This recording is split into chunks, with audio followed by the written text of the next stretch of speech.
എല്ലാ കൂട്ടുകാർക്കും നല്ലൊരു ദിവസം ആശംസിച്ചുകൊണ്ട് മാമ്പഴത്തിന്റെ പുതിയ വീഡിയോയിലേക്ക് സ്വാഗതം. നമുക്ക് നേരെ രേവതിയുടെ സച്ചിയുടെ ഇന്നത്തെ നല്ലൊരു വിശേഷം കണ്ടാലോ. അങ്ങനെ ആഭരണങ്ങളും ഡ്രസ്സൊക്കെ എടുത്തോണ്ട് വന്നിട്ട് ചന്ദ്രമതി വീട്ടിൽ കൊണ്ടുവന്നിട്ട് വീണ്ടും അതൊന്നുകൂടെ തുറന്നു നോക്കി കാണുവാണ്. ഈ സമയത്ത് ശ്രുതിയും ബാമയും എല്ലാവരും ഇവിടെ ഉണ്ടായിരുന്നു. പിന്നീട് മോളെ കൊള്ളാവോ അതെനിക്ക് ഇഷ്ടപ്പെട്ട അമ്മ എടുക്കുന്ന എന്തും എനിക്ക് ഇഷ്ടമാണ്. എല്ലാം അവിടെ വെച്ച് തന്നെ ഞാൻ മോൾക്ക് വെച്ച് നോക്കിയാൽ സൂപ്പർ ആയിട്ടുണ്ട്. പിന്നീട് വീണ്ടും ആ സാരിയൊക്കെ ഒന്ന് എടുത്ത് വിടർത്തി നോക്കിക്കൊണ്ടിരിക്കുകയാണ്. ഈ സമയം അകത്തേക്ക് നോക്കിയിട്ട് പറഞ്ഞു, അല്ല നീ അവിടെ എന്തെടുക്കുക രേവതി എന്ന് ചോദിക്കണം. ഞാനിവിടെ കറിയൊക്കെ വെക്കുക, നീ ഒരു കാര്യം ചെയ്യാം, ഞങ്ങൾക്ക് എല്ലാവർക്കും ഒരു ചായ ഉണ്ടാക്കാൻ പറയണം. ഇത് കേട്ട രേവതിക്ക് ദേഷ്യം വന്നു. എന്നാലും രേവതി ഒന്നും മിണ്ടിയില്ല. രേവതി ചായ ഉണ്ടാക്കാൻ പോണം. ഭാമ പറഞ്ഞു, നീ അവളെയും കൂടെ വിളിച്ചതൊക്കെ കാണിച്ചു കൊടുക്കാൻ പോണം. പിന്നെ അവളെ എന്തിനാ കാണിച്ചു കൊടുക്കുന്നേ? അവളെ കാണിച്ചു കൊടുത്താലും കൂടെ മതി. ഇതൊക്കെ കണ്ട് അവളെ ഇനിയിപ്പോ കണ്ണു വെക്കും. പിന്നെ അത് മതി ഇനിയിപ്പോ ഈ കല്യാണം മുടങ്ങാനായിട്ട്. അതിന്റെ ആവശ്യമൊന്നും ഇല്ലാന്ന് പറയാം. എന്നാലും അതല്ലോ അമ്മ ശരി, ഒന്ന് വിളിച്ച് കാണിച്ചു കൊടുക്കുന്നത് നല്ലതെന്ന് ശ്രുതി പറയണം. അതിന്റെ ഒന്നും ഒരു ആവശ്യമില്ല മോളെ എന്ന് പറയണം. ഭാമയ്ക്കും വല്ലാത്ത സങ്കടം വന്നു. ഈ സമയം ചായയൊക്കെ ആയിട്ട് രേവതി അങ്ങോട്ട് വരുന്നേ. ഇന്നമ്മ ചായ എന്ന് പറയാം, അതവിടെയാണ് നീ വെച്ചേക്കാൻ പറയാണ്. രേവതി എന്ത് ചെയ്യാതെ അങ്ങോട്ട് സൈഡിൽ വെച്ചു. ഒരു കാര്യം ചെയ്യാം, നീ ഈ സാരിയുടെ തുമ്പയിലൊന്ന് പിടിക്കാൻ വേണ്ട. അങ്ങനെ രേവതി പിടിച്ചു കഴിഞ്ഞപ്പോഴത്തേനും മനഃപൂർവ്വം ചന്ദ്രമതി ആ സാരിയെ പിടിച്ചിട്ട് വലി കൊടുത്തു. സാരിയുടെ തുമ്പ് രേവതിന് കയ്യിൽ നിന്ന് വിട്ടുപോയി. ഓഹോ, അപ്പൊ നീ മനഃപൂർവ്വം നീ താഴെ കളഞ്ഞാലേ സാരി? നിന്റെ കൈക്ക് എന്നെ ഒട്ടും ബലമില്ലായിരുന്നോ? ആ ചായ എങ്ങനെ വീണായിരുന്നെങ്കിലോ, ചായക്കറ എങ്ങനെ പറ്റിയായിരുന്നെങ്കിലോ? ഓ, അതായിരിക്കും എന്റെ ഉദ്ദേശമല്ലേ എന്ന് പറയണം. ശ്രുതി പെട്ടെന്ന് പറഞ്ഞേ, മനഃപൂർവ്വം ചെയ്തായിരിക്കില്ലമ്മേ, അപ്രത്യക്ഷമായിട്ട് സംഭവിച്ചായിരിക്കും. ഇതേ മോളെ, നീ അവളെ സപ്പോർട്ട് ചെയ്യാൻ നിൽക്കണ്ട. പറഞ്ഞു കേട്ടല്ലോ, ഇത് അവള് മനഃപൂർവ്വം ചെയ്താ. എനിക്ക് അവളെ അറിയാവുന്നതല്ലേന്ന് ചോദിക്കുക. രേവതിക്ക് സങ്കടമായി. രേവതി അങ്ങോട്ട് അകത്തേക്ക് കയറി പോവാണ്. ഈ സമയത്താണ് ശ്രുതി പറഞ്ഞു, അന്ന് ഞങ്ങൾ അങ്ങോട്ട് ഇറങ്ങട്ടെ, ഇപ്പൊ തന്നെ ഇനി സമയം വൈകി, 1-2 കസ്റ്റമേഴ്സ് ഉണ്ടെന്ന് പറഞ്ഞു. എന്നാ ശരി മോളെ എന്നും പറഞ്ഞുകൊണ്ട് ചന്ദ്രമതി അവിടെ പറഞ്ഞു വിടുക. അപ്പൊ ആ കൂടെ ശ്രുതിയും കൂടെ അങ്ങോട്ട് പോയി. അങ്ങനെ രണ്ടുപേരും കൂടെ ഇറങ്ങി ചെല്ലുമ്പോ രവീന്ദ്രൻ അങ്ങോട്ട് വരുന്നത്. അല്ല മോള് പോവാണ്? പോവാച്ചാ, എനിക്ക് കുറച്ച് വർക്കുണ്ട്. എന്നാ ശരി മോളെ, പിന്നെ കാണാന്ന് പറയണേ. രവീന്ദ്രൻ അകത്തേക്കൊന്നും പറഞ്ഞു, ഇതേ രവിയേട്ടാ ഇന്ന് നോക്കിയേ, കണ്ടോ ഇന്ന് വാങ്ങിച്ചോണ്ട് വന്നാന്ന് പറഞ്ഞ. രവീന്ദ്രൻ എല്ലാം നോക്കുവാണ്. മാലയുണ്ട്, വളയുണ്ട്, കമ്മലുണ്ട്, ഇതെല്ലാം കണ്ടപ്പോ രവീന്ദ്രൻ ഓർത്തു, ഇതെല്ലാം മേടിക്കാൻ ഇവൾക്ക് എവിടുന്നാ പണം? അതെല്ലാം തിരിച്ചു മറിച്ച് നോക്കുന്ന കണ്ടപ്പം ചന്ദ്രമതി പെട്ടെന്ന് പറഞ്ഞു, ഇങ്ങോട്ട് ആട്ടെ, ഞാൻ അതെല്ലാം എടുത്തു വെച്ചോളാം, മതി കണ്ടതെന്ന് പറയാണ്. രവീന്ദ്രന് മനസ്സിലായി എന്തൊക്കെയോ ഊടായ്പുണ്ട്, ചന്ദ്രമതി എന്തൊക്കെയോ കള്ളത്തരം കാണിച്ചിട്ടുണ്ടെന്ന്.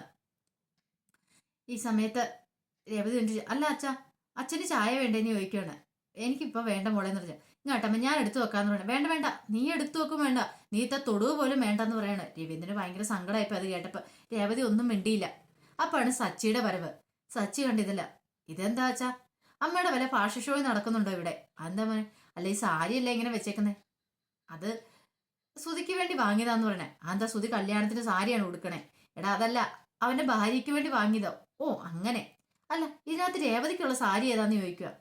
ചന്ദ്രമതി പറഞ്ഞ്, രേവതിക്കുള്ള സാരിയോ? അത് കൊള്ളാലോ, നീ വെറുതെ എന്നെ ചിരിപ്പിക്കല്ലെന്ന് പറയാണ്. എന്താ രേവതിക്കുള്ള സാരി സ്വർണ്ണമൊന്നും വേണ്ടേ?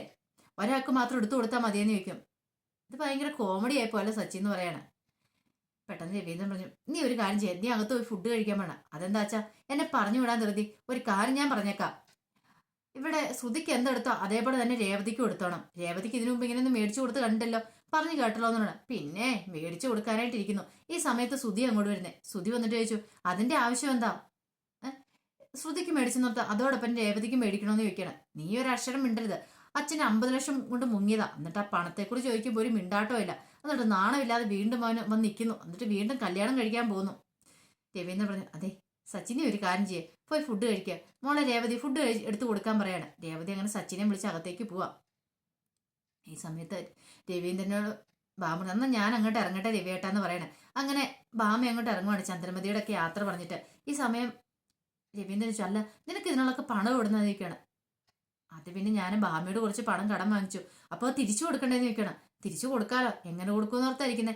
അതിനല്ലേ ശ്രുതിക്ക് ജോലി ഉണ്ടല്ലോ എന്നാണ്.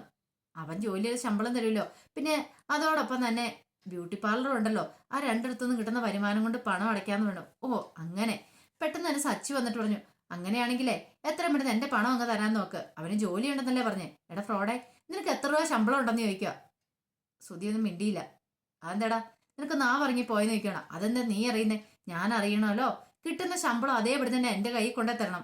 ഞാനാ കാര്യങ്ങളൊക്കെ തീരുമാനിക്കുന്നത്, അറിയാലോ. സത്യം ചെയ്ത് പറഞ്ഞത് ആരുടെ തലേ തൊട്ടാ സത്യം ചെയ്തെന്ന്? അമ്മയുടെ തലേ തൊട്ടാ സത്യം ചെയ്തേ. അതുകൊണ്ട് 6 മാസത്തിനുള്ളിൽ പണം തരണം, പറഞ്ഞു കേട്ടല്ലോ എന്ന് പറയണേ. രവീന്ദ്രൻ പറഞ്ഞു, ഇപ്പൊ നീ അതിനെക്കുറിച്ചൊന്നും മിണ്ടണ്ട, അമ്മ പണം തന്നോളൂ, നീ അവിടെ നിന്ന് ഫുഡ് കഴിക്കാൻ പറയാണ്. ഈ സമയം ജയപതി വന്നിട്ട് പറഞ്ഞു, അതെ താങ്ക്സ് എന്ന് പറയും. അല്ല താങ്ക്സ് എന്തിനാ? എനിക്ക് വേണ്ടി സംസാരിച്ചല്ലോ അതുകൊണ്ടാ. ഓ നിനക്ക് വേണ്ടി സംസാരിച്ചോ? ഞാനതല്ലണ്ടല്ല. എനിക്ക് എന്റെ പൈസ കിട്ടൂലോ എന്ന് ഓർത്ത് പറഞ്ഞാ. അതുകൊണ്ടാ, വേറൊന്നുമില്ല. വേറെ ഇപ്പൊ എന്തായിരിക്കണേന്ന് ചോദിക്കണം. അങ്ങനെ സച്ചി ഫുഡ് കഴിക്കണം. ഈ സമയം രേവതി സച്ചിനെ നോക്കിക്കൊണ്ടിരിക്കുക. അങ്ങനെ താല്പര്യത്തോടു കൂടി സന്തോഷത്തോടു കൂടി സച്ചി ഫുഡ് കഴിക്കുന്ന കണ്ടപ്പോൾ രേവതിക്ക് സന്തോഷമായി. പിന്നീട് മുറിയിലേക്ക് ചെന്ന് കഴിയുമ്പോൾ സച്ചി ആരെയോ ഫോൺ ചെയ്തോണ്ടിരിക്കുവായിരുന്നു. ഓ കിട്ടുന്നില്ല, സ്വിച്ച് ഓഫാ പറയുന്നത്. അപ്പൊ രേവതി ചോദിച്ചു ആരെയാ ഫോൺ ചെയ്യുന്നേ? ഓ അത് അവൻ തന്ന നമ്പറാ, മഹേഷിന്റെ. അന്ന് മഹേഷിനെ കുടുക്കിയില്ല കഞ്ചാവ് വെച്ച് കാറിനകത്ത്. അപ്പൊ അവന്റെ നമ്പരാന്ന് പറയണം. അല്ല നമ്പർ മഹേഷ് എനിക്ക് അന്ന് വിളിച്ച നമ്പർ ഉണ്ടായിരുന്നല്ലോ, അന്ന് തൊട്ട് അവന്റെ നമ്പർ ഞാൻ ട്രൈ ചെയ്തോണ്ടിരിക്കുന്ന, സ്വിച്ച് ഓഫാ പറഞ്ഞോണ്ടിരിക്കുന്നത്. അധികം വൈകാതെ തന്നെ അവനെ എന്റെ കൈ കിട്ടും. അവൻ എത്ര നാൾ ഒളിച്ചു നടക്കാൻ പറ്റും? അല്ല അതിന്റെ പുറകെ പോണോ? അതെന്താ നീ അങ്ങനെ പറഞ്ഞത്? അവനെ പിടിക്കണ്ടേ? അവനെ ഒരു കൈ ദിവസം എന്റെ കൈ കിട്ടും. എന്താ വിചാരിച്ചോണ്ടിരിക്കുന്നത്? എന്റെ ഇപ്പോഴത്തെ ഈ നാശത്തിനെല്ലാം കാരണം അവൻ ഒറ്റ ഒരുത്തനാ, കഞ്ചാവ് വെച്ചവൻ. അവൻ ഏതവനാണെങ്കിലും അവനെ വെറുതെ വിടാൻ ഞാൻ പോകുന്നില്ല. ഒരു ദിവസം എന്റെ കൈ കിട്ടുമെന്ന് പറയാം. വേണ്ടെന്നേ, ഒരു പ്രശ്നമൊന്നും ഉണ്ടാക്കാൻ പോണ്ട. നിനക്കതൊക്കെ പറയാം, പക്ഷെ അങ്ങനെയല്ല. ഇത്രയും വലിയ പ്രശ്നങ്ങളൊക്കെ ഉണ്ടായില്ലേ, ഇനി ഇതിന്റെ പുറകെ പോയിട്ട് ഉള്ള ജീവിതം കൂടെ താർക്കേണ്ട ആവശ്യമുണ്ടോ? അതൊന്നും വേണ്ട. അതെന്താ നീ അങ്ങനെ പറഞ്ഞേ? കണ്ടു ഒരു ദിവസം കിട്ടുമെന്ന് പറഞ്ഞാൽ വെറുതെ പറഞ്ഞല്ല. ആ മഹേഷിനെ കാറിനകത്തേക്ക് ഫ്രൂട്ട്സ് വെച്ച ആ കട ഏതാന്ന് ഞാൻ ചോദിച്ചിട്ടുണ്ട്. അത് അന്വേഷിച്ച് ഞാൻ കണ്ടുപിടിക്കാം. അവിടെ CCTV ദൃശ്യങ്ങളൊക്കെ കാണുമല്ലോ, അത് കണ്ടു കഴിയുമ്പോൾ മനസ്സിലാവും ആരാന്ന്. അവിടെ CCTV ദൃശ്യങ്ങളൊന്നും ഇല്ലാന്ന് പറയാം. അതെങ്ങനെ നിനക്ക് മനസ്സിലായി? നീ അവിടെ പോയിട്ടുണ്ടോ? നിനക്ക് ആ കട അറിയാവുന്ന ചോദിക്കണം. ഇല്ല, ഞാൻ അങ്ങനെയൊക്കെ പറഞ്ഞോളൂ. രേവതിക്ക് പെട്ടെന്നാണ് അബദ്ധം മനസ്സിലായത്. ശരി ശരി, ഇനിയിപ്പം നിനക്ക് ടെൻഷൻ ആണെങ്കിൽ ഞാൻ അതിനെക്കുറിച്ച് അന്വേഷിക്കാൻ പോകുന്നില്ല. നിനക്ക് സമാധാനമായില്ലേന്ന് ചോദിക്കണം. സമാധാനമായി. ഈ സമയം സച്ചി മനസ്സിൽ പറയാ, നീ സമാധാനിച്ചോ, നീയോ ആരും അറിയാൻ പോകുന്നില്ല. ഞാൻ അവനെ ഉറപ്പായിട്ടും പൊക്കും. അവന്റെ കൂം പിടിച്ച് പാട്ടും കണ്ടു. അവനെ എനിക്ക് അങ്ങനെ വെറുതെ വിടാൻ പറ്റുമല്ലോ എന്ന് പറഞ്ഞിട്ട് സച്ചി അങ്ങോട്ട് പോവാണ്. അങ്ങനെ സച്ചി പോയി കാർ എടുക്കാൻ പറഞ്ഞ സമയത്താണ് അങ്ങോട്ട് രവീന്ദ്രനും ചന്ദ്രമതിയും വരുന്നത്. അല്ല അച്ഛനിത് എങ്ങോട്ടാ? സിറ്റിയിൽ ഒന്ന് രണ്ട് അടുത്ത് കല്യാണം കൂടെ വിളിക്കാണ്ട്, അതുകൊണ്ട് പോവാം. എന്നൊരു കാര്യം ചെയ്യാം, അച്ഛൻ കയറി, ഞാൻ അവിടെ ആക്കാന്ന് പറഞ്ഞേ. ഈ സമയം ചന്ദ്രമതി പറഞ്ഞു വേണ്ട, അതിന്റെ ഒന്നും ആവശ്യമില്ലാന്ന് പറയണം. അതെന്താടി ചന്ദ്ര അങ്ങനെ പറഞ്ഞേ? നമുക്കൊരു ഓട്ടോറിക്ഷ വിളിച്ചാലും പോകാവുന്നുള്ളൂ. സച്ചിയോട് ചോദിച്ചു എങ്ങനെയുണ്ടാ പുതിയ കാറ്, കൊള്ളാവുന്ന ചോദിക്കണം. ഓ അത്ര സെറ്റ് ആവുന്നില്ല അച്ഛാ, എന്റെ വണ്ടി ആയിരുന്നെങ്കിൽ കുഴപ്പമില്ല, സ്റ്റിയറിങ്ങിലൊന്ന് പിടിച്ചാൽ മതി, വണ്ടി അങ്ങ് പറന്നു പോക്കോളും. പക്ഷെ ഇത് അത്ര അങ്ങോട്ട് പോരാന്ന് പറയണം. ചന്ദ്രമതി പെട്ടെന്ന് ചോദിച്ചു അതിനെന്താ? ഇതിന് മറ്റേ നിന്റെ വണ്ടിക്ക് എന്നെ 10 ടയറുണ്ടോ? നീ 10 ടയറുള്ള വേറെ വണ്ടിയാ, എന്നെ കളിയാക്കൊന്നും വേണ്ട. നമ്മുടെ സ്വന്തം എന്ന് കഴിയുന്ന നമ്മൾ അതുപോലെ പൊന്നുപോലെ കൊണ്ടു നടക്കുന്ന മുതലിനെ അതിരിച്ച് നമ്മുടെ ജീവിതത്തിലും പ്രാധാന്യം കാണും. പക്ഷെ ഇത് ഞാൻ വാടകയ്ക്ക് എടുത്ത് ഓടിക്കുന്ന വണ്ടിയല്ലേ, പക്ഷെ എന്റെ വണ്ടിയോട് ഇത്രയും വരുത്തല്ലെന്ന് പറഞ്ഞു. പിന്നെ അവന്റെ ഒരു വണ്ടി എന്ന് പറഞ്ഞിട്ടുണ്ടെങ്കിൽ അവന് മാത്രമേ വണ്ടിയുള്ളൂ, അവൻ വലിയൊരു ഡ്രൈവർ വന്നേക്കുന്നു. പിന്നെ ഡ്രൈവർ എന്നാ ഡോക്ടർ എന്ന് പറയാൻ പറ്റുമോ എന്ന് ചോദിക്കണം. ഉരുളയ്ക്ക് ഉപ്പേരി പോലെയാണ് ചന്ദ്രമതിക്ക് സച്ചി മറുപടി കൊടുക്കുന്നത്. ഇങ്ങനെ പറഞ്ഞുകൊണ്ടിരിക്കുന്ന സമയത്ത് രേവതി അങ്ങോട്ട് വരുന്നുണ്ടായിരുന്നു. സച്ചി പറഞ്ഞു എന്നാ ഞാൻ അങ്ങോട്ട് പോട്ടേന്ന് ചോദിക്കണം, നിങ്ങൾ വരുന്നുണ്ടോ എന്ന് ചോദിക്കുവാണ്. അപ്പം രേവതി സച്ചിനെ ഒന്ന് നോക്കി. എന്നാൽ ശരിയെന്നുള്ള രീതിയിലാണ് നോക്കിയത്. പെട്ടെന്ന് സച്ചിന് ഫോൺ ബെല്ലടിച്ചു. ഫോൺ ബെല്ലിച്ചപ്പോൾ ഒരു ഓട്ടം വന്നാണ്. രവീന്ദ്രൻ എന്നാ ഞാൻ പോട്ടെ അച്ഛാ, എനിക്കൊരു ഓട്ടം വന്നിട്ടുണ്ട്, ഞാൻ പോവാന്ന് പറഞ്ഞ് കയറിപ്പോയി. കണ്ടോ അവനാണെങ്കിൽ ഇത്ര സമയം കൊണ്ടേ വിടാന്ന് പറഞ്ഞിട്ട് ഇപ്പൊ അവൻ കാല് വരിയിട്ട് പോയത് കണ്ടോ? അതിങ്ങനെ നീ എന്നെ പറഞ്ഞു ഓട്ടോറിക്ഷ വിളിച്ച് പൊക്കോളാന്ന് പറഞ്ഞ്, പിന്നെ ഇപ്പൊ എന്തിനാ അവന്റെ സഹായം തേടുന്നതെന്ന് ചോദിക്കുകയാണ്. അവനാണ് ആകെപ്പാട് ടെൻഷനില്ല. അവന് ഡ്യൂ കെട്ടിയിട്ടില്ല. 100 കൂട്ടം ടെൻഷനുണ്ട്. അതിൻ്റെ ഇടയ്ക്ക് നമ്മളും കൂടെ എന്തിനാ അവനെ ബുദ്ധിമുട്ടിപ്പിക്കുന്നതെന്ന് ചോദിക്കുക. അതെങ്ങനെയാ? ഇവിടെ ഒരുത്തി വലതുകാല് വെച്ച് വന്ന് കയറിയപ്പിന് ഇവിടെ എല്ലാവർക്കും കഷ്ടകാലം മാത്രമല്ലേ ഉള്ളൂ. അവള് വന്ന് കയറിയപ്പോൾ തന്നെയാണ്ടേ അവന്റെ വണ്ടിയും പോയി. ഇനിയിപ്പോൾ എന്തൊക്കെയാ സംഭവിക്കാൻ പോകുന്നത്? മിക്കവാറും അവന്റെ തലയും കൂടെ പോകുന്നു പറയാണ്, ഇവളുടെ ജാതകദോഷം കാരണം എന്ന് പറഞ്ഞിട്ട് ചന്ദ്രമതി അങ്ങോട്ട് ഇറങ്ങുമ്പോൾ രവീന്ദ്രൻ ദയനീയമായിട്ട് രേവതിനെ നോക്കുക.